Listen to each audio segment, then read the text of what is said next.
우리가 경계해야 할 것은 챗 GPT가 아니라 문제는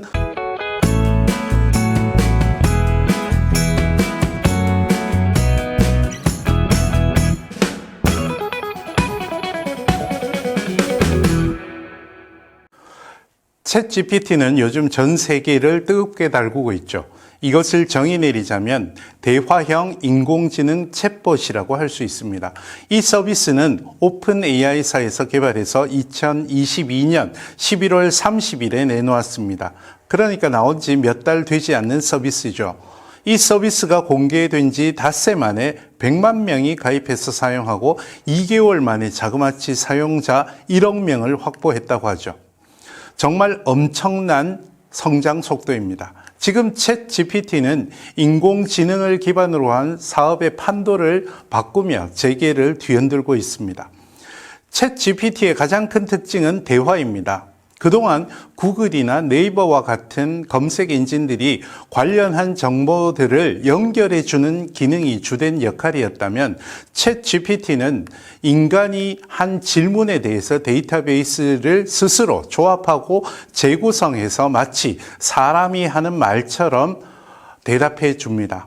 심지어 사용자 인간의 피드백으로 강화 학습을 하기도 하고 잘못된 질문에 이의를 제기하거나 심지어 부적절한 요청을 거부하기도 하는 기능이 있습니다. 코드 작성, 기사 쓰기, 번역, 이야기나 시 쓰기 등의 기능이 특별히 놀라울 정도로 뛰어나죠. 저도 보시는 것처럼 봄노래와 창조주 찬양을 부탁해 봤는데 챗 GPT의 장문에 깜짝 놀랐습니다. 심지어 미국에서는 챗 GPT를 통해서 국가고시에 합격한 사례도 있다고 하니 정말 놀랍습니다. 챗 GPT의 뛰어난 서술 능력 때문에 벌써 일부 대학에서는 과제 자체를 없애기도 했습니다. 어떤 이들은 챗 GPT 자체가 표절이라고 비판하기도 하였죠.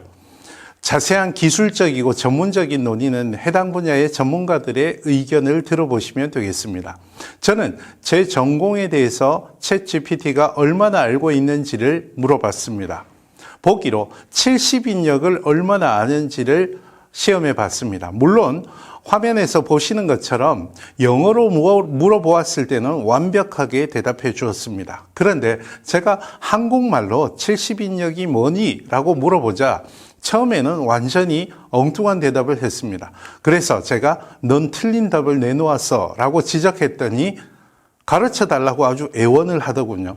70인역이 셉츄아진트를 번역한 말이라고 알려주자 잘못을 인정하고 다시 그럴듯한 대답을 내놓았습니다. 저는 챗 GPT가 저와 나눈 대화의 데이터베이스를 통해 학습했는지 알아보기 위해서 며칠 뒤에 다시 같은 질문을 해보았습니다. 아직 우리말 질문에는 여전히 서툴렀습니다. 하지만 좀 더 자세한 정보 검색어를 주었더니 얼추 비슷하게 대답했습니다. 아마도 구글 번역기처럼 한국말은 앞으로 데이터베이스가 더 쌓여야 전문적인 대화가 가능하리라고 생각합니다. 그런데 앞서 말씀드린 대로 영어로 질문하면 이미 거의 모든 분야에서 훨씬 더 완벽한 듯합니다. 그래서 저는 챗 GPT에게 좀 도발적인 질문을 해보고 싶었습니다. 챗 GPT의 기능이 인간 사고력의 침해라고 생각하지 않는지 질문이었습니다. 그랬더니 물론 빠르고 정확한 처리로 생산력 향상에는 이바지할 수 있지만 상황 대처 능력이나 창의적 사고는 여전히 인간의 영역이라고 대답했습니다.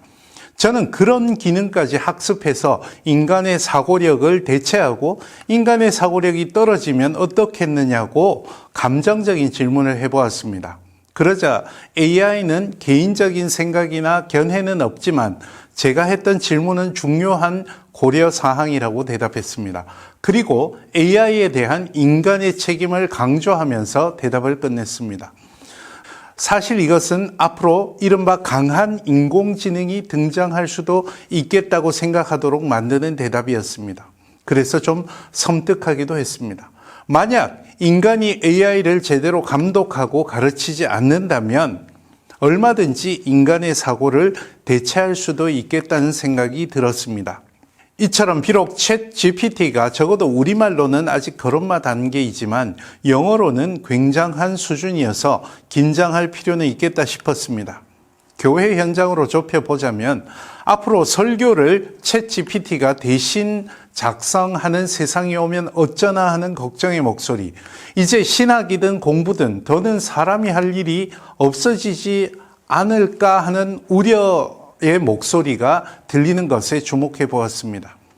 저도 실험 삼아 본문을 주고 설교 작성을 부탁해 보기도 하고 특정 본문의 주석도 부탁해 보았습니다. 물론 아직 우리말로는 서툴렀습니다.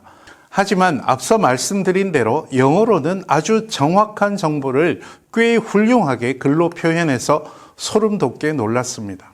그런데 여러분, 정말 챗 GPT가 우리 존재를 위협할까요?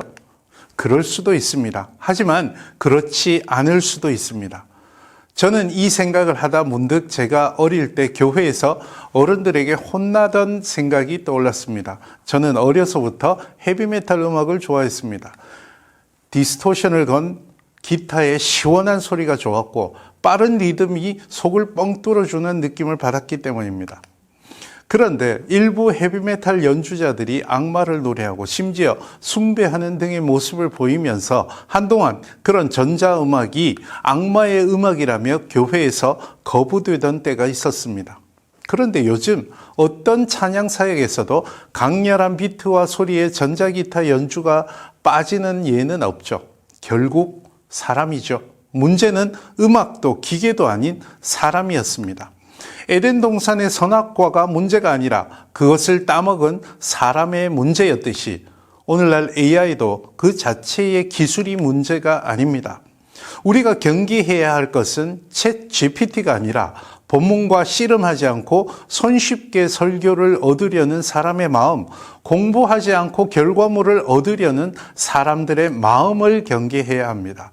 챗 GPT는 정말 좋은 도구입니다. 하지만 우리가 하나님 앞에서 마음을 다스리지 않는다면 그것은 우리에게 악마의 손길이 될 수 있을 것입니다. 그리고 인간을 파괴할 수 있을 것입니다. 우리가 고민해야 할 대상은 우리 자신이라는 말이죠. 여기까지가 제가 짧게 생각해 본 챗 GPT였습니다. 고맙습니다. 다음 시간에 또 뵙겠습니다.